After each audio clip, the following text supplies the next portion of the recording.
बिस्मिल्लाहिर्रहमानिर्रहीम, अस्सलाम वालेकुम और खुश आमदीद। इस उम्मीद और दुआ के साथ कि आप खैरियत से हैं। This is a brand new episode of Expresso and this is me none other than Imran Hasan और मैं हूँ हिना आदिल। सुबह खैर, उम्मीद करते हैं आपके दिन का अच्छा सा आगाज़ हो चुका होगा क्योंकि मौसम बड़ा अच्छा चल रहा है फ़िलहाल लाहौर वालों के लिए और इन्जॉय भी कर रहे हैं और सोच भी ये रहे हैं कि एसी चलाने हैं या नहीं, बल्कि इमरान अब तो ये भी सोच रहे हैं कि पंखा चलाया जाए रात को तेज़ या नहीं। एसी और पंखे खुद भी ये सोच रहे हैं कि हमने चलना है या नहीं चलना। अगर ऐसी सूरत हाल आपके साथ दरपेश है, इसमें बाकी तो चले तबीयत महसूस कैसा करती है ये तो एक अलग बात है, लेकिन एक चीज़ बड़ी इंपॉर्टेंट है कि इसमें अपनी सेहत की हिफाजत ज़रूर कीजिए।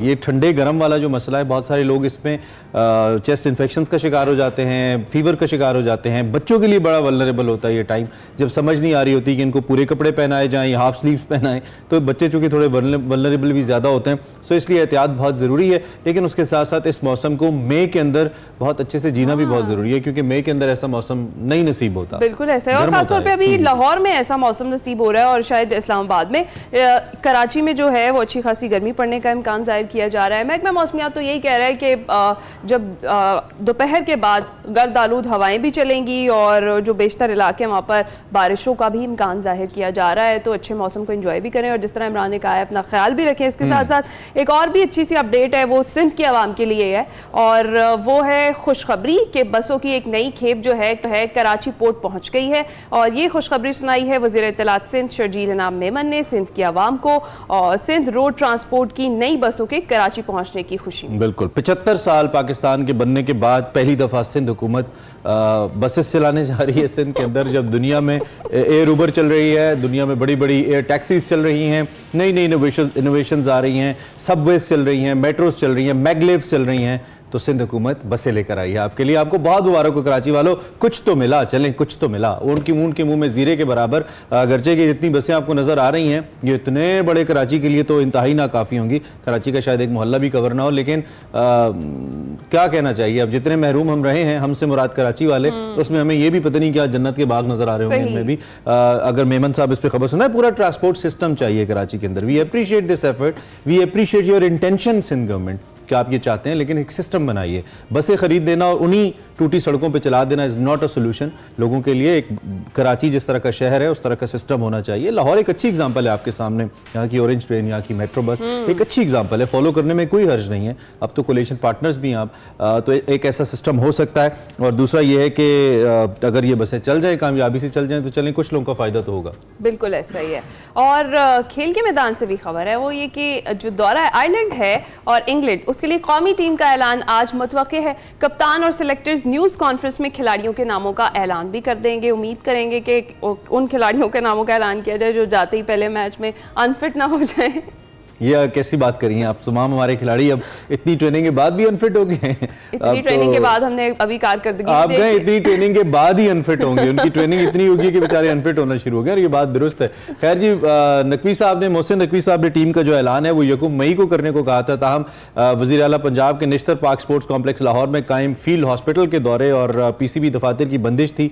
हमारे बिल्कुल पड़ोस में चूँकि कदाफ़ी है, तो वहाँ पर एक एक्टिविटी जारी थी। कल एक स्पेशल मार्की लगी जहाँ पे CM साहिबा ने आके फील्ड हॉस्पिटल्स का इफ्तिताह किया, तो उसकी वजह से ये डिले हुआ प्रोसेस। बहरहाल ज़राए अब ये कहते हैं कि captain obviously would be king Azam, और इसके अलावा जो सिलेक्टर्स हैं वो उनके साथ मिलकर एक न्यूज़ कॉन्फ्रेंस में टीम का ऐलान करेंगे। और ये टीम जो है ये 7 मई को आयरलैंड रवाना होगी, जहां डबलिन में 3 T20 मैचेस स्केड्यूल हैं, और उसके बाद इंग्लैंड और पाकिस्तान के भी 4 T20 मैचेस हैं, वो भी स्केड्यूल्ड हैं इस मौके के ऊपर जी। और पाकिस्तान क्रिकेट बोर्ड की चैंपियंस ट्रॉफी के लिए भारत के मैचेस एक ही वेन्यूज पर कराने की भी तजवीज़ सामने आ गई है, और भारतीय टीम के इब्तदाई राउंड के जो मैचेस हैं वो रावलपिंडी में कराए जाएंगे, ये बात सामने आई है। PCB ने टूर्नामेंट का जो मुजव्वज़ा शेड्यूल है तैयार भी कर लिया है। चले, इंटरेस्टिंग बात है, and I am very excited. Indian team is visiting Pakistan, बड़ा मजा आएगा हमें।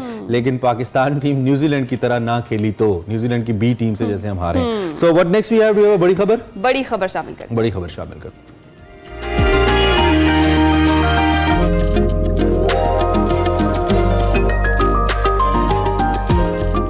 बड़ी खबर जनाब ये है कि मुज़ाकरात होंगे, मशरूत शराइत पर होंगे और इदारों से ही मुज़ाकरात होंगे। पता तो चल गया होगा आपको कि ये किसकी डिमांड्स हैं। सियासी जमातों से मुज़ाकरात नहीं करेंगे और मुज़ाकरात के लिए अली अमीन गंडापुर, उमर अयूब और शिबली फराज को बानी पीटीआई ने नामजद किया है। पाकिस्तान तहरीक इंसाफ की जानिब से बताया जा रहा है। गुज़िश्ता रोज़ वज़ीर आला खैबर पख्तूनख्वा अली अमीन गंडापुर ने यह कहा कि बानी पीटीआई ने इदारों के साथ बातचीत का टास्क दे दिया है। किसी इदारे से जो भी बात होगी वो सबके सामने होगी, अवाम से कोई भी बात नहीं छुपाई जाएगी। जबकि मौलाना फजल रहमान के असेंबली में तहरीक इंसाफ के जलसों की हिमायत पर अली अमीन गंडापुर ने यह कहा कि मौलाना फजल रहमान हमें सपोर्ट करते हैं तो हम उनका शुक्रिया अदा करते हैं और मौलाना साहब अगर समझते हैं कि वाकई मैंडेट चोरी हुआ है तो मैं हासिल हूं। अरे वाह, चश्मे फलक ने यह नजारा भी देखा कि अली अमीन गंडापुर ने मौलाना साहब का शुक्रिया अदा किया। अरे वाह, क्या बात है। दिस इज व्हाट सियासत डू इन पाकिस्तान। वैसे इससे पहले जो मौलाना साहब की जमात है, कल उनकी भी एक बड़ी भारी भरकम स्टेटमेंट आई और उन्होंने कहा जरा तनकीद कम करें आप, हमारे घर का, हमारी पॉलिटिकली हमारे घर का तवाफ कर चुके हैं आप। तहरीक इंसाफ को ये चीज देखनी चाहिए और इसमें कोई दो राय भी नहीं है। खैर, दूसरी जाने मौलाना कल बड़े गर्जे बरसे में उनकी स्टेटमेंट, उनका बयान देख रहा था जो उन्होंने असेंबली के अंदर किया। उन्होंने कहा कि हम कैसे, किस ज़मीर के साथ हम इन असेंबलीज में बैठे हुए हैं। बड़े क्रिटिकल थे मौलाना। आज कराची में एक जलसा आपसे खिताब कर रहे हैं। 9 मई को पेशावर में मिलियन मार्च करने का ऐलान किया है। 9 मई को, 9 मई आपको पता है ना, एक बड़ा अहम दिन है। पिछली दफ़ा 9 मई को बड़े फसादात हो गए थे मुल्क के अंदर। तो देखते हैं कि इस 9 मई को ये जो जलसा है इसकी लाइन क्या होती है, किस जानिब ये जाता है। अच्छा, इसके बाद जो सड़कों पर है एहतजाज, उसके हवाले से आपको बताएं कि तहरीक इंसाफ अपने मुतालबात मनवा लेगी या नहीं, इस पर हमने बात करनी है। और इस पर बात करेंगे कि कल सदर ममलिकत आसिफ अली ज़रदारी से जो इनकी रहनुमाओं की मुलाकात है वो कैसी रही, क्योंकि इसमें दोनों ने फिर एक दफ़ा एक डेडलॉक को ख़त्म करते हुए ये फैसला किया जी कि कौम की खिदमत की जाएगी। अब ये देखना है कि क्या ये नून लीग के खिलाफ एक नई फॉर्मेशन है जो कि बन रही है या फिर कुछ और है, इस पर भी हमने बात करनी है। जी हाँ, और बात करने के लिए सीनियर तज्ज़ियाकार आमिर ज़िया साहब हमारे साथ मौजूद हैं। अस्सलाम वालेकुम आमिर ज़िया साहब, कैसे हैं आप? जी वालेकुम सलाम हिना साहिबा और इमरान साहब, बिल्कुल मैं खैरियत से। मुझे बड़ा अच्छा लगा आपने कुछ कराची के गमों का तस्करा किया, कुछ बसों की बात की। मैं, अगर आप इजाजत है, आपके प्रोग्राम के तवस्सुस से आपको पता है वाले जो हैं वो एक तो स्पीड क्रिमिनल्स का शिकार हैं जी, ऐसे दूसरे ये वो आवारा कुत्तों का शिकार है। अभी मैंने गुज़िश्ता शाम देखा, अच्छा, एक बुजुर्ग को 8 कुत्तों का गोल दौड़ा रहा था। तो यहाँ पर ये छोटी चीजें जो दुनिया में कहीं मसला नहीं होती, वो कराची और सिंध के अवाम के लिए मसला बन रही है। 50,000 से ज्यादा डॉग बाइट के केसेस हुए हैं और यहाँ किसी हुक्मरान के कान पे जू नहीं रेंगती। अब मेरे ख्याल में जिस शहरी स्पीड क्रिमिनल्स को मारे, कुत्तों को भी हमें खुद ही मारना पड़ेगा, क्योंकि यहाँ पे पुरसाने हाल नहीं है। और अब जब गर्मी आएंगी तो मुझे अंदेशा है कि ये डॉग बाइट्स के केसेस में इजाफा होगा। ये मैं आपके प्रोग्राम के दोस्त मैंने कहा कि ये बड़ा अहम इशू वालों के लिए तो भी हाईलाइट होना चाहिए। लोग दरगुजर करते हैं सियासत के अंदर जब सियासी बात हो। जी बिल्कुल ठीक है, बिल्कुल ठीक है। और वैसे मैं तो, आप तो खुद चूंकि कराची आइड हैं तो आप जरा ज्यादा कीनली देख भी सकते हैं और ज्यादा डीपली महसूस भी कर सकते हैं। हम कराची आइड ना होने के बावजूद इतना फील करते हैं हमारे शहर के लिए। तो इंडीड ये भी बड़ा अहम मसला है डॉग बाइटिंग का। आई होप कि अगर कुछ जिम्मेदारान देख रहे हैं तो इस पर भी एक नजर करम कर दें। वैसे लगता मुश्किल ही है। Getting back to the politics, Aamir साहब क्या देख रहे हैं जी? मौलाना साहब ने बड़ी हार्ड लाइन ली है और इस दफा ऐसी ली है कि उससे हट नहीं रहे हैं। मुख्तलिफ मुज़ाकरात, नवाज शरीफ साहब से मुलाकात भी उनको नहीं हटा पाई और अब भी वो he still on that hard line. और कल परसों तो उन्होंने कहा कि ये जिनकी हुकूमत है उनके बारे में बात करें, शहबाज शरीफ साहब की तो हुकूमत ही नहीं है और उनके बारे में अब बात होनी चाहिए। He was referring to establishment, I believe. क्या कहेंगे? मुझे नहीं पता, वो तो इसहाक डार की भी हुकूमत है, माशाल्लाह नायब वजीर आजम है। लेकिन आपने बिल्कुल सही कहा कि इस हुकूमत को बहुत सारे एक तो अंदरूनी तज़ादात का सामना है। अंदरूनी तज़ादात अगर आप बात करें उनके अंदर जिसके नतीजे में इसहाक डार साहब जो नायब वजीर आजम बने हैं और उसके नतीजे में आप देखें कि लग ये रहा है कि शहबाज शरीफ साहब की जो हैसियत है वो कमजोर से कमतर हुई है। तो ये कोई इस हुकूमत के लिए अच्छा वो इंडिकेशन नहीं है और इससे लोगों में मजीद तहफ़्फ़ुज़ात आए हैं। जो खुद वो जिस तरह का इजहार ख्याल किया अभी उन्होंने तकरीर में, साहब ने जो एक बैनुल अक़वामी कॉन्फ्रेंस में उन्होंने पाकिस्तान के हालात की जो मंजरकशी की, तो उससे तो कोई बैरून मुल्क सरमायाकार आना पसंद ही नहीं करेगा यहाँ पर। तो एक अजीब और गरीब सूरत हाल है कि यहाँ पर कई ताकत के मराकज़ हैं, नून लीग में कई ताकत के मराकज़ हैं, पीपल्स पार्टी की ताकत का मरकज सिंध में बन के बैठी हुई है। तो ये वो कहते हैं ना, all is not well in the state of Denmark, की सूरत हाल हमारे यहाँ भी है। और उससे एक आपको एक ऐसी हिज़्ब खिलाफ नजर आती है इसको जो इसका उसको ये है, वो कहते हैं ना शिकार है उस बात के एहसास का, तो उसके साथ बहुत बड़ी ज्यादती हुई है। उस पर मौलाना भी हो, उस पर पीटीआई भी हो, कि मतलब जो इनकी कुछ हलीम करती है, तो हुकूमत के लिए मेरे ख्याल में अच्छी टाइडिंग्स नहीं है, और हुकूमत से ज्यादा ये पाकिस्तान के लिए और अवाम के लिए नहीं है, क्योंकि हमें एक मुस्तहकम हुकूमत की जरूरत है जो हमारे मसलों को हल कर सके और जो अवाम दोस्त हो। तो अभी अवाम दोस्ती के मसाइल बहुत मतलब है परवाह नहीं कर रहे। जी ना। तो आमिर साहब, जिस तरह से हम स्पेसिफिकली मौलाना फजल रहमान की टोन पे बात कर रहे हैं, अचानक सख्ती देखी हमने उनकी टोन में, और जलसा कर रहे हैं आज कराची में, फिर 9 मई को मिलियन मार्च का ऐलान किया है, क्या वजह नजर आती है ये जो टोन की तब्दीली है उसके पीछे? कि टोन में एकदम उनकी तब्दीली नहीं आई है, वो बड़ा ग्रेजुएट है, और उन्होंने मतलब कई अपने इंडिकेटर्स दिए कि जनाब मुझे मना ले, मुझे भी हिस्सा दे, क्योंकि उनको एक उनका बड़ा जायज सवाल है कि जनाब हुकूमत हटाने में तो ये भी पेश थे पीटीआई के खिलाफ जो भी महाज, लेकिन जब की बात आई तो पता चला मौलाना साहब बाहर हो गए। उनको उस तरह की मतलब है, वो सदारत सदर बनना चाह रहे थे, ना बन सके, बलूचिस्तान की हुकूमत के ख्वाह थे, अहम मिनिस्ट्रीज के ख्वाह थे, तो पता चला कि उनको कुछ भी नहीं मिला, और क्योंकि कुछ नहीं मिला या बहुत उनकी तवक्कुआत से कम मिला, तो उनका शिकायत जायज है। जीरक सियासतदान है, वो समझते मेरे ये मत रहे कि उन्होंने एक बार कमिट कर दिया अपने आप को तो कमिट किए रहेंगे, उनको बनाया जा सकता है। अब किस कीमत पे मानेंगे, ये एक बड़ा दिलचस्प सवाल है। उन्हें कौन बनाएगा? नून लीग बनाएगी, पीपल्स पार्टी बनाएगी, मिलकर दोनों बनाएंगे, एस्टेब्लिशमेंट का उसमें कोई रोल होगा, किरदार होगा, और उसकी कीमत क्या होगी, ये एक बड़ा सवाल है।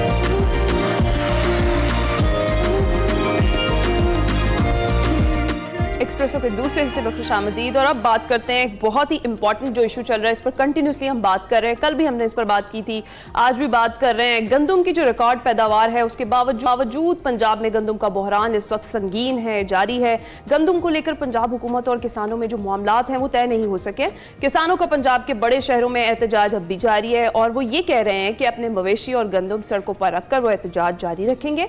पाकिस्तान किसान इत्तेहाद के रहनुमाओं ने यह कहा है कि किसानों को मार्केट के रहमो करम पर छोड़ दिया गया, और जो निगरां हुकूमत की बिला जवाब गंदम इंपोर्ट तहकीकात की अंदरूनी कहानी है सामने आ गई है। जरा ये बता रहे हैं कि वज़ीर आज़म की तहकीकाती कमेटी ने 14 फरवरी को मजीद इंपोर्ट पर पाबंदी के फैसले के बावजूद तौसी देना गलत और मशकूक करार दिया। Very interesting. और दूसरी जानिब ये जो तहकीकाती कमेटी है वो ये भी कहती है कि वफाकी महकमों के अफसरान ने गुज़िश्ता बरस मुल्क में गंदम की किल्लत का गलत तखमीना तैयार किया। मुल्क में पैदावार और जरूरियात के दरमियान 13 लाख टन का शॉर्टफॉल था, जबकि तखमीना 24 लाख टन बताया गया, यानी कि डबल बताया गया।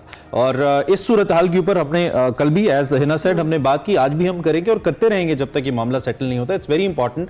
किसान इंतहाई अहम कंपोनेंट है हमारी पूरी इकोनॉमी का, सबसे आम भी कहूं तो गलत नहीं होगा, और उनका राइट भी इंपॉर्टेंट है। देन गवर्नमेंट का कंसर्न भी हम ओब्वियसली आपके सामने रखेंगे। जो है इस वक्त हमारे साथ एक तो रिजवान आसिफ हमारे नुमाइंदे जो कि बड़ी जबरदस्त रिपोर्टिंग इसके ऊपर कर रहे हैं। कल हमने इनसे बात की थी, और ओवरऑल जब से ये सिलसिला चला है आपको अपडेटेड रखे हुए हैं, और इनकी कुछ ब्रेकिंग कुछ अफसरान के ऊपर बड़ी जो है ना उनको उनकी तबे नाजुक पे नाला भी गुजरी हैं और भारी भी रही है उनके लिए, तो इसमें भी हम बात करेंगे। इसके साथ साथ हमें चौधरी हसीब अनवर साहब ज्वाइन करें जो कि चेयरमैन है पाकिस्तान किसान इत्तेहाद के। आप इनका मौके भी डिफरेंट चैनल्स पे देख रहे हैं, हम भी जरा इनसे बात करेंगे। लेकिन चौधरी साहब आपकी जरा इजाजत से मैं चाहूंगा रिजवान आसिफ से हम कुछ ग्राउंड रियलिटीज जान लें, इस वक्त ताजा तरीन क्या है, then obviously I will come back to you और आपसे भी हम बात करेंगे। रिजवान भाई, क्या है ताजा तरीन?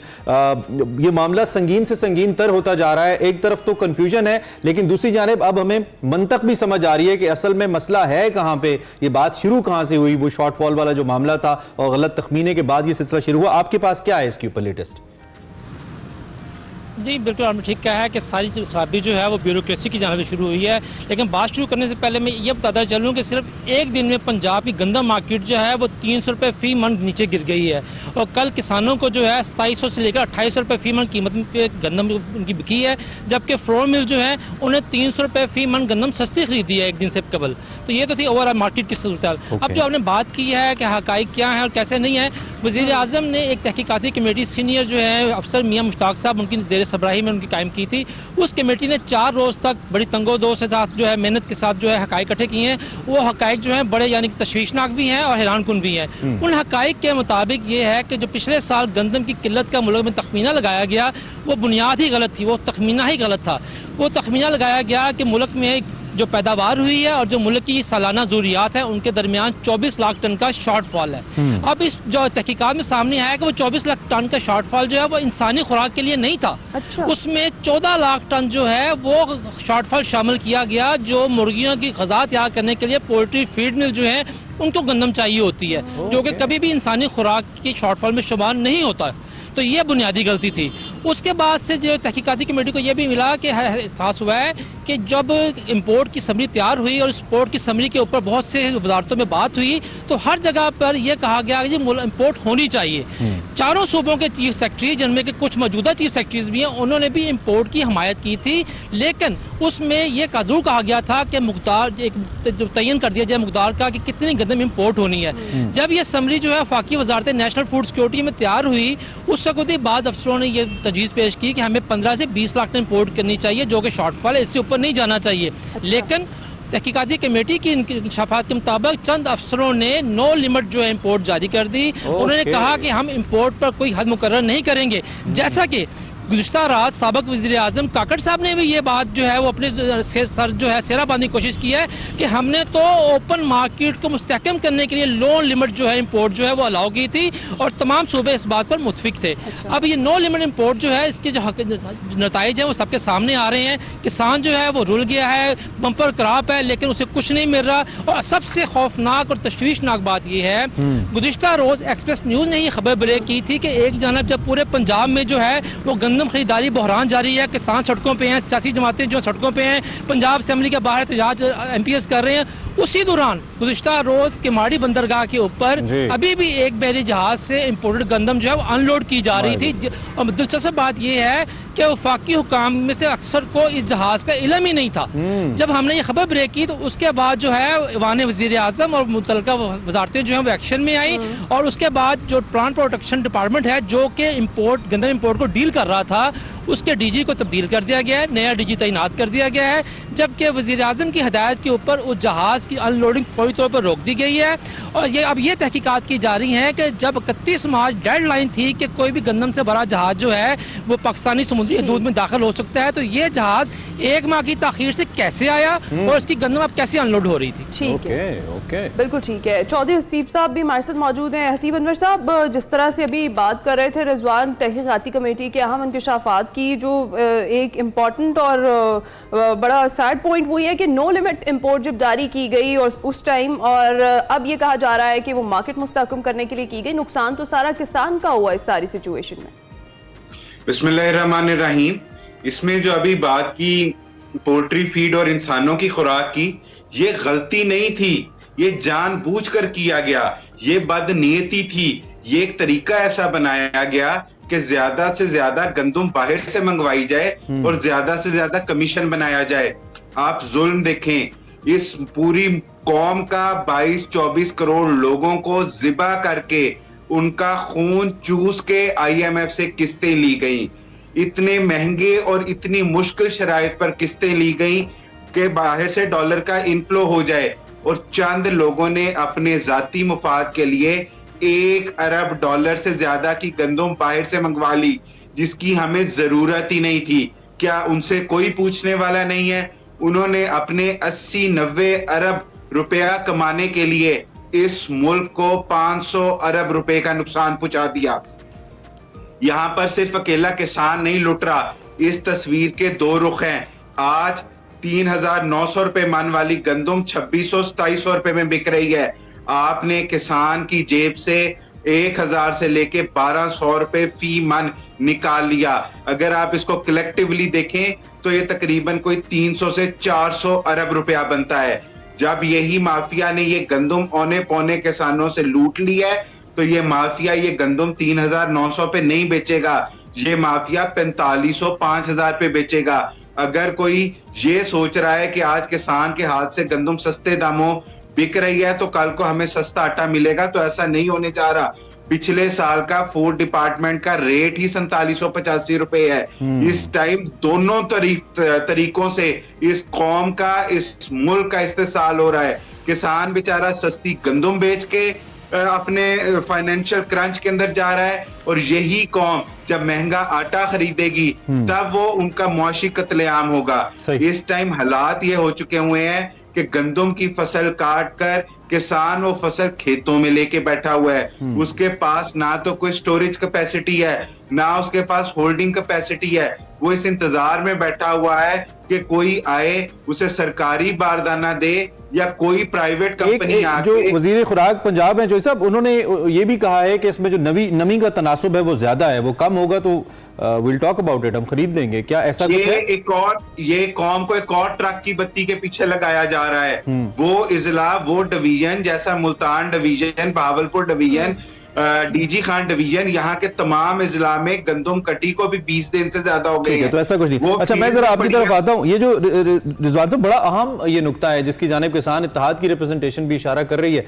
कौन है ये लोग? क्या महज ये ब्यूरोक्रेसी है, चंद अफसरान है, बाबू शाही है जिसने एक बार फिर अपना ये घिनौना खेल खेला है, या फिर इसके ताने बाने कहीं केयर टेकर सेटअप के अंदर मौजूद बाइख्तियार वुज़रा से भी मिलते हैं? क्या कोई इनिशियली इस हवाले से मामला सामने आया? ये बहुत बड़ा स्कैम है। अगर 300-400 अरब की बात है और उसके साथ साथ 300-400 अरब की नहीं है, अगर ये आगे मामला बढ़ता है तो किसान बड़ा सफर करेगा। It's a long term thing. तो कोई बात हुई है कि कौन से जिम्मेदारान है इसके? जी आपने बिल्कुल ठीक कहा है कि ये मामला सिर्फ ब्यूरोक्रेसी तक महदूद नहीं है, लेकिन इस खेल की बुनियादी जो किरदार है वो ब्यूरोक्रेसी है। निगरान हुकूमत के दौर में, अच्छा यहाँ पे वजाहत करूँ जो कि पीडीएम का जब आखिरी दौर था और आखिरी इसी का इजलास हुआ जिसकी सदारत जनाब सागडार साहब ने की, तो उनके सामने इसी के इजलास में गंदम इम्पोर्ट की समरी पेश की गई थी, लेकिन उन्होंने वो समरी मुखर कर दी थी, मुस्तरद नहीं की थी, डेफर कर दी थी कि आने वाली हुकूमत जो वो इसका फैसला करेगी। जैसे निगरान हुकूमत आई है तो उस निगरान हुकूमत क़याम के 2 हफ्ते बाद ही नो लिमिट इंपोर्ट जो है उसकी इजाजत दे दी गई थी। अच्छा। जो तहकीकाती कमेटी है, अभी तक 4 दिन के जो शवाहिद हैं उसमें सारा जो रुख है वो मरकजी किरदार जो है वो वजारत नेशनल फूड सिक्योरिटी के कुछ अफसरों का, बिलखसूस जो कराची में इनका एक सब ऑफिस है, एक जैली विंग है प्लांट प्रोटेक्शन, जो कि गंदम समेत तमाम जरिए जनाज की इम्पोर्ट और एक्सपोर्ट को डील करता है, वही ये बताता है कितने जहाज दाखिल हुए, कितने रह गए। ये बेसिक जो उसकी गलती जो है ये उनकी करार दी जा रही है। लेकिन यहीं पर तहकीकाती कमेटी ने यह भी सवाल उठाया है कि अगर तखमीना गलत था तो मान लिया तखमीना गलत था, किसी की गलती से जैसे भी हुआ, जब 14 फरवरी को वीट बोर्ड के इजलास में चारों सूबों के सेक्रेटरी फूड्स और दीगर हुकाम और फ्लोर मिल एसोसिएशन ने मुतालबा किया कि इस वक्त मुल्क में वाफर गंदम जो है वो इम्पोर्ट हो चुकी हुई है, यानी कि अगर आपका 24 लाख टन का शॉर्टफॉल है तो 14 फरवरी तक 24 लाख टन गंदम आ चुकी थी। तो उनका ये मुतालबा था कि आप इस इम्पोर्ट को बंद कर दें। उसी 14 फरवरी के इजलास में इंपोर्ट बंद करने का फैसला हो गया। अच्छा। जब मीटिंग खत्म हुई तो ये फैसला हो गया था आज के बाद गंदम इंपोर्ट की कोई एलसी नहीं खुलेगी, लेकिन उस मीटिंग के मिनट जो है वो रोक लिए गए और 3 दिन के बाद एक नया वीट बोर्ड इजलास हुआ जिसमें कि ज्यादातर लोग वीडियो लिंक पे लिए गए ताकि यहाँ आकर खुद मौजूद होकर शोर न डालें। और उस वीट बोर्ड के इजलास में गंदम की इंपोर्ट में तोसी दे दी गई और इस वक्त जो मुल्क भर में बहरान जारी है उसकी बुनियादी वजह 14 फरवरी के बाद इम्पोर्ट होने वाली वो 14 लाख टन सरप्लस गंदम है, जो अगर ना आती तो आज पंजाब फूड के पास 22 लाख की बजाय 8 लाख टन गंदम होती और ये मुमकिन था कि वो 20 से 25 लाख टन गंदम खरीद रहा होता। लिहाजा ये जो मामला है इतना सादा नहीं है, ना तो इंपोर्ट का तखमीना गलत बनाया गया गलती से, और अगर मान लिया जाए गलती थी तो ये किसकी गलती है कि आपने जनाब तोसी दे दी आपने। बिल्कुल ठीक है, और ये बिल्कुल सामने आएगा किस किस ने बहती गंगा में हाथ धोए, कौन कौन जिम्मेदार है इस सारे बहरान का। चौधरी हसीब अनवर साहब, अगर हम बात करें मुज़ाकरात के हवाले से तो कोई राब्ता करने में हुकूमत संजीदा भी दिखाई दे रही है आपको? कोई मुज़ाकरात पहुंचे हैं किसी नहज तक? इनके हमारे हुकूमत के साथ राब्ते जरूर हैं, लेकिन उनकी संजीदगी हमें किसी भी लेवल पर नजर नहीं आ रही। वो इस मसले को हल करने के लिए बिल्कुल संजीदा ही नहीं है।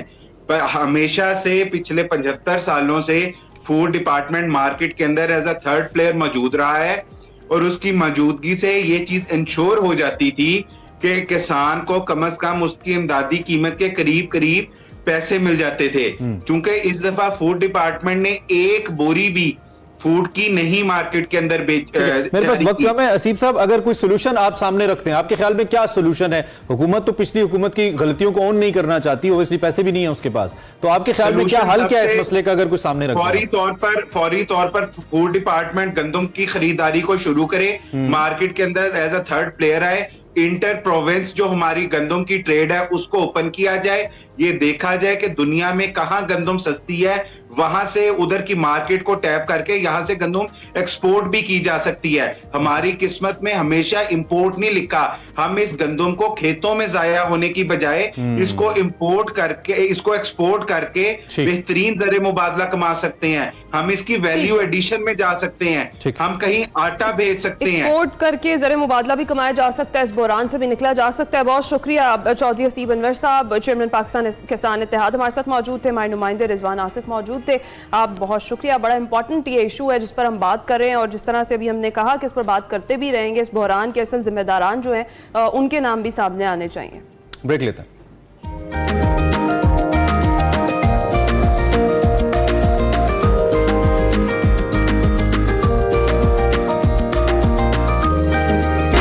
Back to Expresso. कुछ बात कर लेते हैं क्रिकेट की। तो आईसीसी टी20 वर्ल्ड कप में भारत, इंग्लैंड, न्यूजीलैंड, ऑस्ट्रेलिया, जनूबी अफ्रीका, अफगानिस्तान ने अपने टी20 के लिए स्क्वाड का ऐलान कर दिया है, जबकि वर्ल्ड कप से कबल जो शेड्यूल आयरलैंड और इंग्लैंड के लिए मैचेस हैं उसके लिए कौमी स्क्वाड का भी ऐलान आज ही मुतवक्के है। और पाकिस्तानी टीम जो है 7 मई को आयरलैंड रवाना होगी, जहां डबलिन में 3 टी20 मैचेस शेड्यूल हैं। इसके बाद इंग्लैंड और पाकिस्तान के 4 टी20 मैचेस भी तय हैं। बिल्कुल, फास्ट बॉलर हारिस रऊफ साहब और मोहम्मद रिजवान का कौमी स्क्वाड में वापसी का इम्कान है। That's a good news. ICC T20 world cup के लिए जो ज्यादातर ममालिक हैं उन्होंने अपने पत्ते इस वक्त शो कर दिए हैं, ऐसे कहा जा सकता है। कौमी टीम का वर्ल्ड कप के लिए ऐलान इंग्लैंड से 1 या 2 मैचेस होने के बाद किया जाएगा। They are still in a thought process. Maybe नए कोचेस की जो इंक्लूजन हुई है उससे भी कोई फर्क पड़े, वो भी अपनी कोई राय दे, होना भी चाहिए। 22 मई के बाद मुतवक्के है कि ऐलान होगा। और ये इतना लेट क्यों किया जा रहा है? क्या इसका जो मतमे नजर है वो परफॉर्मेंस है या there is something else?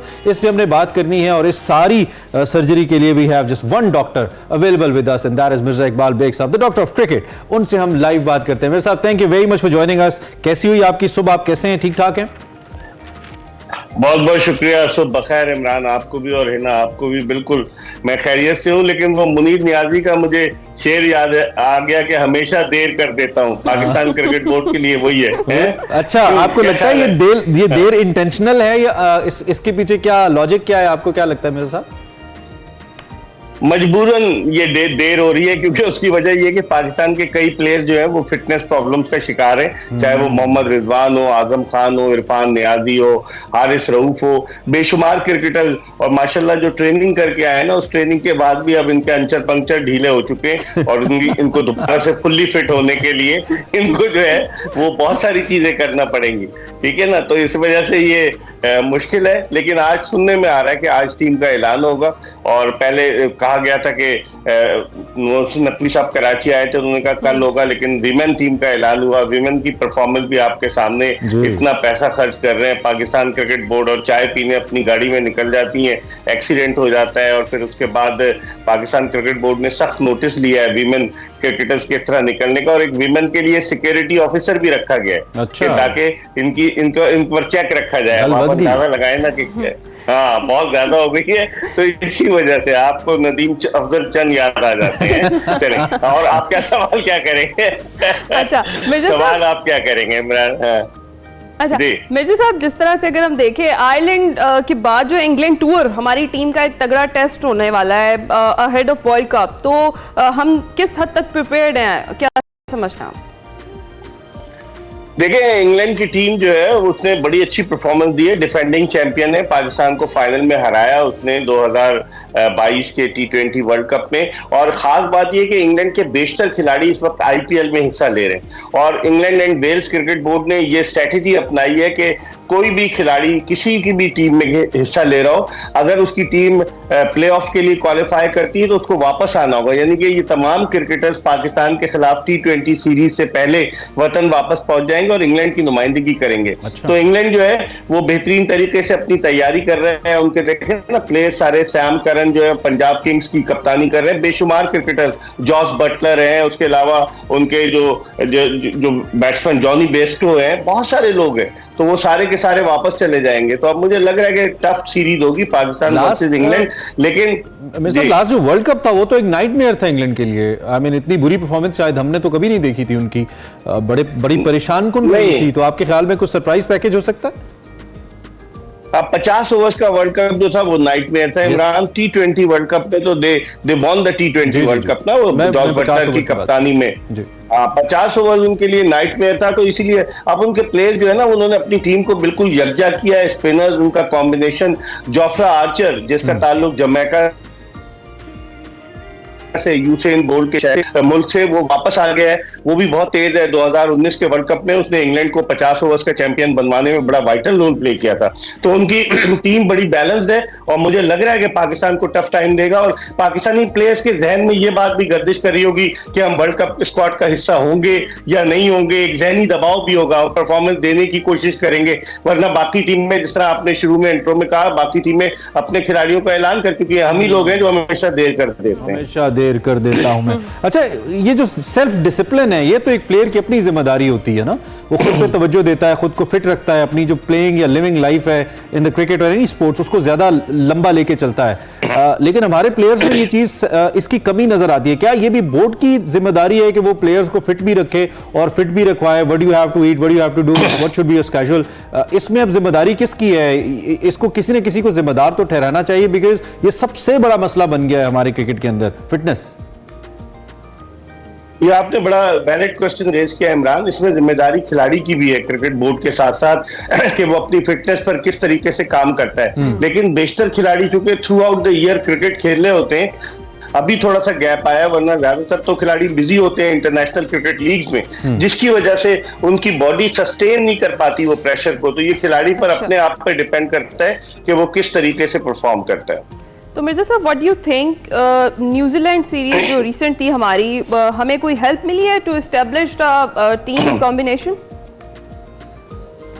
Help तो नहीं मिली, अलबत्ता हमें सबक जरूर मिला है कि किस तरीके से परफॉर्म करते हैं। आप देखें कि चार उनकी टीम जो थी वो नातजुर्बाकार खिलाड़ियों पर मुश्तमिल थी, और उस टीम की 15 रुकनी टीम के सिर्फ 4 खिलाड़ी वर्ल्ड कप के लिए न्यूजीलैंड के स्क्वाड में शामिल हुए।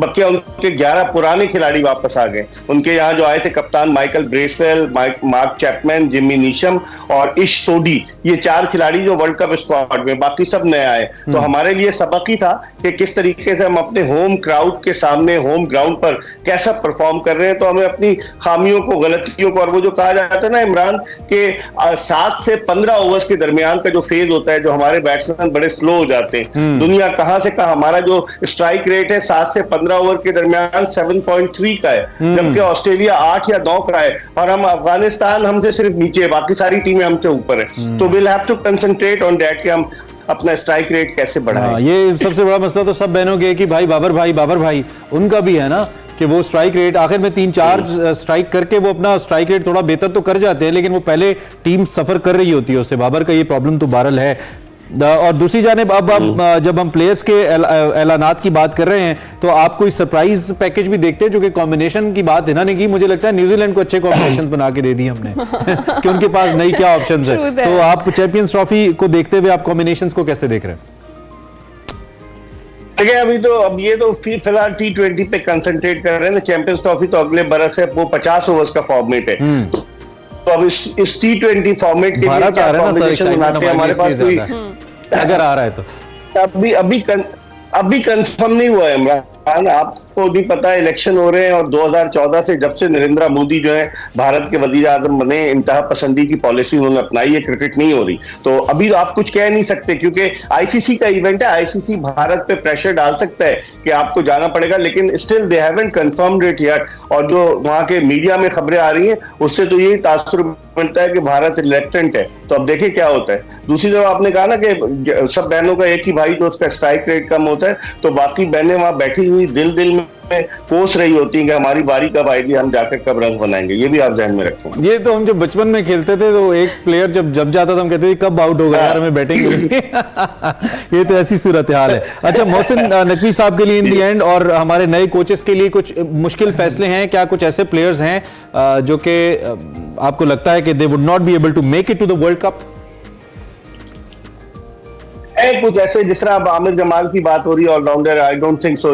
मोहम्मद वसीम जूनियर की बात हो रही है, मोहम्मद हारिस की बात हो रही है कि क्या ये टीम का हिस्सा होंगे। आजम खान क्या फुल्ली फिट हो जाएंगे कि वर्ल्ड कप के लिए जाएं? तो बहुत सारी चीजें, और हम अगर 4-5 फास्ट बॉलर लेकर जाएंगे तो हमारे लिए मुश्किल होगी, क्योंकि भारत ने सिर्फ 3 फास्ट बॉलर रखे अपने में 15 रुकनी स्क्वाड में। इसका मतलब अंदाजा है कि अमेरिका और वेस्ट इंडीज की विकेट स्लो होंगी। तो अब देखें क्या होता है। लेकिन अब नए कोचेज आए हैं, मोहसिन नकवी साहब इकदाम तो कर रहे हैं। अभी परसों कराची में आए थे, वो विमेन का जो मैच था, वो सीरीज तो हम 3-0 हार चुके हैं, अभी 2 मैच और हैं। तो अब देखें, दुआ करें, पाकिस्तानी क्रिकेट दुआओं पे ज्यादा चलती है। मिर्जा साहब, सेगमेंट का वक्त खत्म हो किस गया। चीज के लिए दुआ thank you so much Mirza Iqbal Baig साहब हमारे साथ मौजूद थे। बात यही है कि हमारी वैसे क्रिकेट तो दुआओं पर ही चल रही है। एक्सप्रेसो में वक्त कुछ ही दुआओं में चल हाँ, वैसे ऐसा भी है। वापस आते हैं एक ब्रेक के बाद। नफरत दी कोई एक्सपायरी होनी चाहिए, सच्चियां मोहब्बतां दी कोई डायरी होनी चाहिए। ओ क्या जबरदस्त लिरिक्स हैं। ये वो लिरिक्स हैं जिसने पूरी दुनिया को, पूरी दुनिया में जहां जहां भी हमारा उर्दू, पंजाबी, देसी म्यूजिक सुना या समझा जाता है, उसको हिला के रख दिया है। और ये लिरिक्स जिन्होंने लिखे, उनका चर्चा इस वक्त हर जगह पे है, माशाल्लाह। स्टार इन मेकिंग भी नहीं कह सकते, superstar for now. More than 12 million people have watched this song by Coke studio 15। तोका हर पास है 2 AM एक्चुअली इस गाने का टाइटल है, जिसको फीचर किया Zeeshan Ali and none other than Star Shah ने। अपने करियर का आगाज़, अपने गाने का आगाज़, और मैं तो ये कहता हूँ कि अपनी एम्बिशंस का आगाज़ ओकाड़ा से किया। लाहौर से कुछ ही फासले पर ये खूबसूरत सा शहर, सरसब्ज़ो शादाब शहर ओकाड़ा वाक़ है, और यहाँ से कई दरिया, नहरें यहाँ से गुजरते हैं। और उसी हरियाली के अंदर जनाब ये आर्टिस्ट पनपा सामने आया। And we pay a great tribute to Zulfiqar Jabbar, Zulfi साहब, जिन्होंने इस टैलेंट को न सिर्फ देखा, उसको मेन स्ट्रीम पे लेके आए, invested a lot on him, और अब दुनिया के सामने एक स्टार मौजूद है, his name is star Shah. और हम बड़े ममनून हैं उनको कि आज वो हमारे स्टूडियोज में एज अ गेस्ट हमारे साथ मौजूद हैं। So let's welcome together this superstar Star Shah in our studios. अस्सलाम वालेकुम। वालेकुम सलाम sir, thank you very much for inviting me. बहुत शुक्रिया, आप तशरीफ लाए, सच अ प्लेयर। और इतना ज़बरदस्त एक प्रोजेक्ट करने के बाद, when everybody is praising, everybody is appreciating, Star Shah, how does it feel to be a star in like few days? मतलब जिंदगी पहले खूबसूरत थी, अब बहुत ज़्यादा खूबसूरत होती जा रही है। अब और अच्छी लगना शुरू हो जी गई। अल्हम्दुलिल्लाह, अल्लाह का वैसे बहुत मैंने कितनी ज्यादती की ना ये कह के how it feels like to be a star in few days. It has many Struggle years, of yes, many कई सालों की मेहनत है। हमें लगता है कि कुछ हफ्तों में हुआ है, कुछ दिनों में हुआ है। कितने साल लगे? तकरीबन मुझे 15 साल हो गए थे लिखते, गाते, मेहनत करते। और एक लंबे अरसे के बाद जो है वो अल्लाह ताला ने मुझे मौका दिया कोक स्टूडियो में परफॉर्म करने का। वाओ। तो उसके लिए मैं जुल्फी सर का, कोक स्टूडियो का, पूरी टीम का जो है वो शुक्रिया अदा करना चाहता हूँ कि मुझे ऐसे नाचीज़ को, जो टूटी फूटी शायरी करने वाला बंदा था, उसको इतने बड़े प्लेटफॉर्म से जो है वो दुनिया तक पहुँचा दिया। शुक्रिया। तो जिस तरह से आपने बताया कि 15 साल की स्ट्रगल थी इसके पीछे, इस बार जब आपको इतनी बड़ी अपॉर्चुनिटी मिली, इतना बड़ा मौका मिला, तो एक्सपेक्ट कर रहे थे कि ये इतना सुपर डुपर हिट चला जाएगा 2 AM? नहीं, मेरा नहीं ख्याल कि किसी भी आर्टिस्ट को ये पता होता है गाना रिलीज़ करने से पहले कि उसका गाना किस तरफ जाएगा।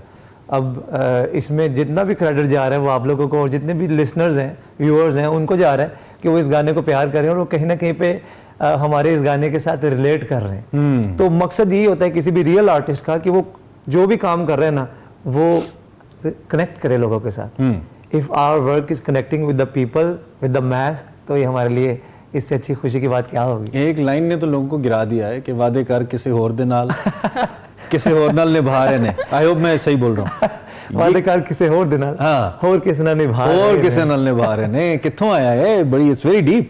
अब ये लोगों ने कहा भाई when star Shah said this, हमारे दिल पे लगी है ये बात, यूथ के दिल पे लगी है। कहीं ना कहीं पे लाइफ में हम सबका एक्सपीरियंस होता है, मतलब with the passage of time, when you see people, when you look around, observation, experience, तो दोनों में हम ऑब्जर्व करते हैं कि लोग हमसे कुछ कह रहे हैं, हाय हाय हाय।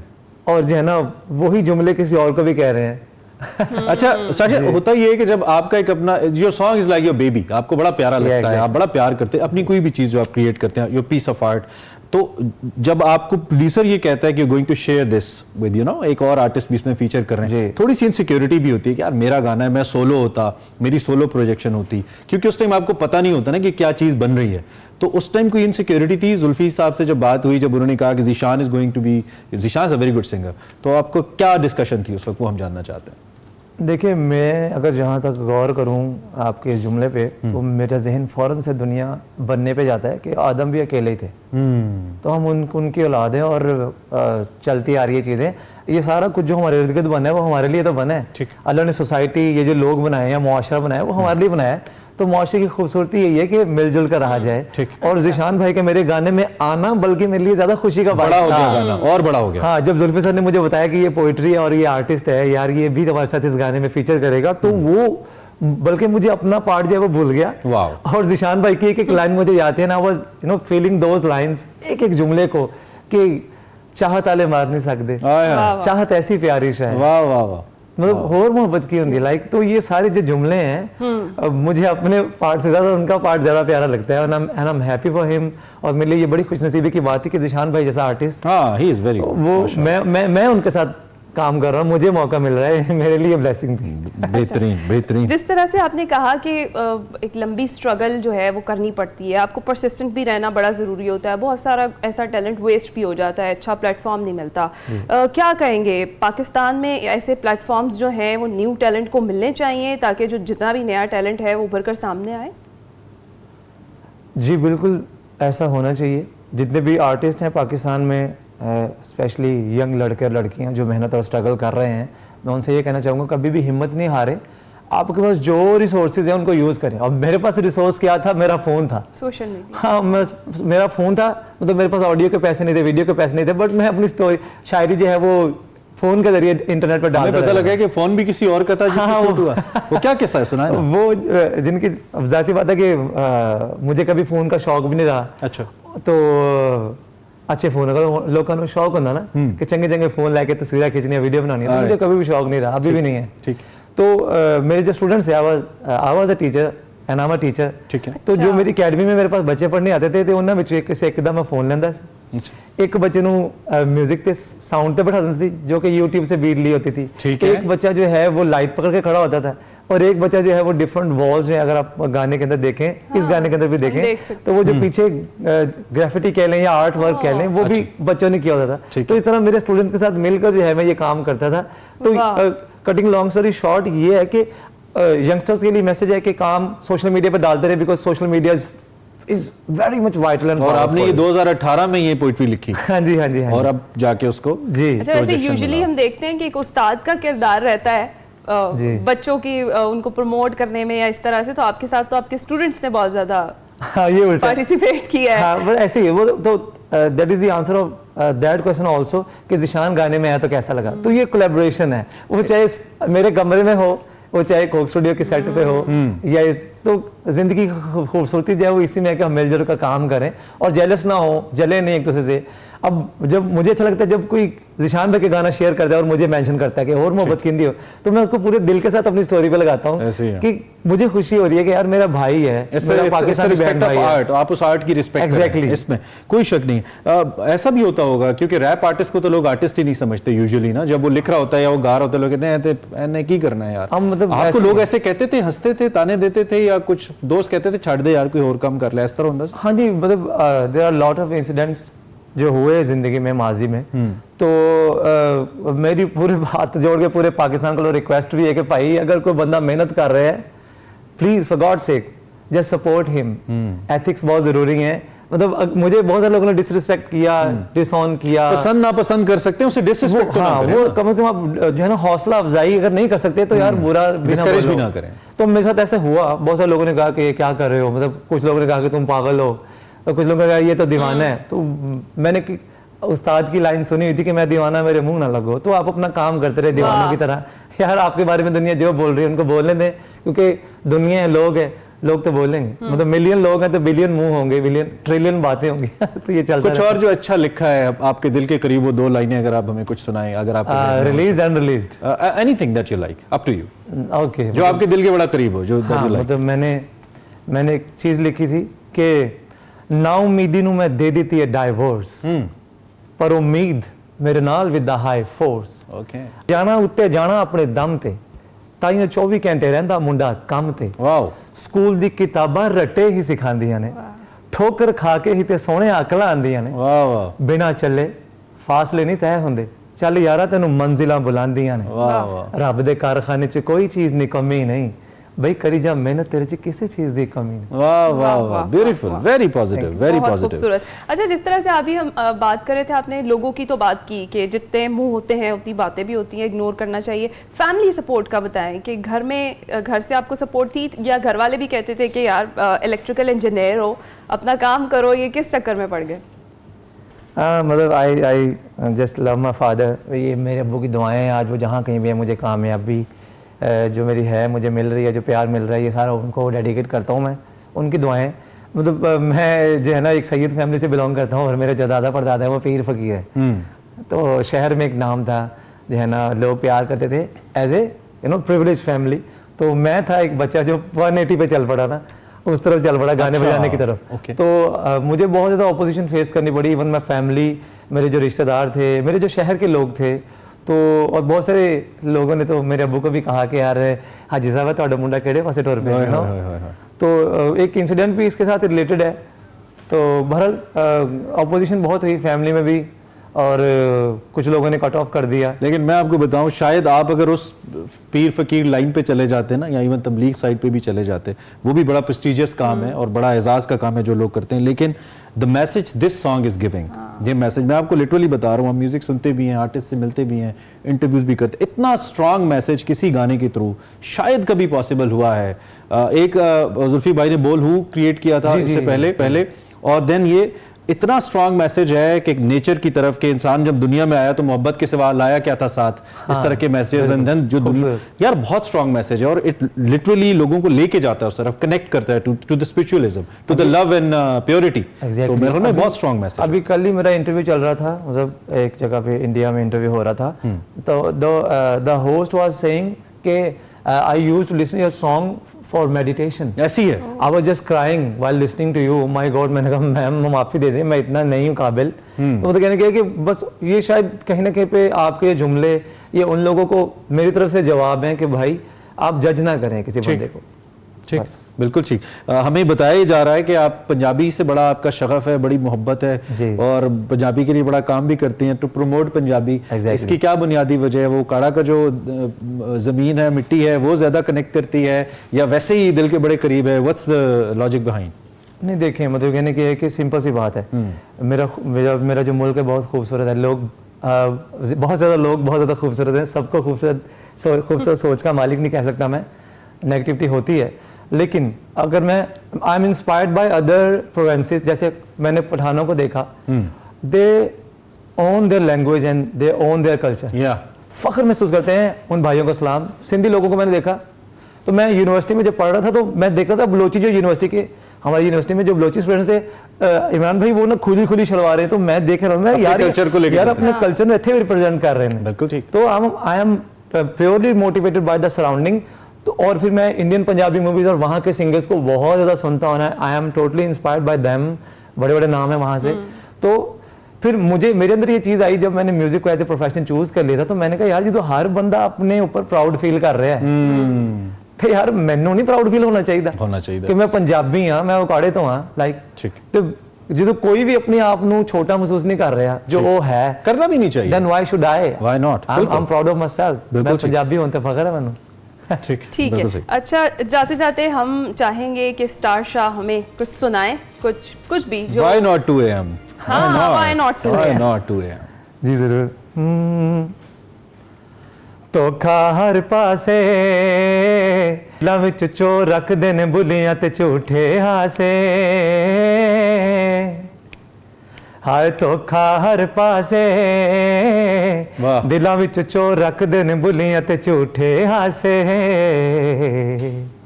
लोकी नफरत दी कोई एक्सपायरी होनी चाहिए, सच्चियां मुहब्बतां दी कोई डायरी होनी चाहिए। मुजस्मे बना के खड़े करो लैला मजनू दे पूरे शहर च, बई सच्चे आशकां दी याद विच शायरी होनी चाहिए है। रूहां वाले प्यार जड़े कर देसी लोग, जिस्मां तो परे सीरता ते मार देसी लोग। यार चले गए ने ओ दीवाने, बुझ के सारे ओ परवाने, गया अच्छा इस पे प्यार एक जोक ज़हन च रखना, मैं गल करा स्ट्रेट, प्यार ते रह गया है बस गिव एंड टेक। दिलां दी सौदेबाजी बन गया खेल, इत्थे शक्लां ने सोहणियां पर दिल सारे फेक। वाह। आदत पै गई पैसे खाण दी, टकदी न रही कीमत जान दी, इस दुनिया ते किवें मैं यकीन करा, घुमदा शैतान पाके खाली इंसान दी। वाह, how do you know? Tasha, how do you know? Beautiful, How do you beautiful, know? beautiful, Stasha. So Such an far, honor to thank have you, you. brother. बहुत अच्छा लगा आपसे मिलके. The kind of nature, the kind of humbleness you got. Talent तो है ही obviously. तो बहुत अच्छा लगा. Way to go, करते रहिए, बहुत अच्छा कीजिए. आपकी सूरत में एक बहुत अच्छा स्टार कोक स्टूडियो ने, जुल्फी ने हमें दिया है. हमारी बेस्ट विशेस आपके साथ हैं. In the end, anything that you like to say? कुछ भी कहना चाहें? बस मैं यही कहना चाहता हूँ कि पॉजिटिव रहें और मोहब्बत करें। जैसे मैंने कहा कि मुजस्मे बना के खड़े करें सब शहरों में। हाँ, अब वो यार पीपल ऑफ लव, शायद हम भूल चुके हैं कि हम लोग प्यार करने वाले मोहब्बत लोग। बांटे, इसकी हाँ, सबसे तो ज्यादा याद करना कमी। चाहिए कि हम अच्छे लोग हैं, प्यारे लोग। Right right, thank you very much once again, बहुत शुक्रिया। सो स्टार शाह नाम ही काफी है। ब्रेक लेते हैं।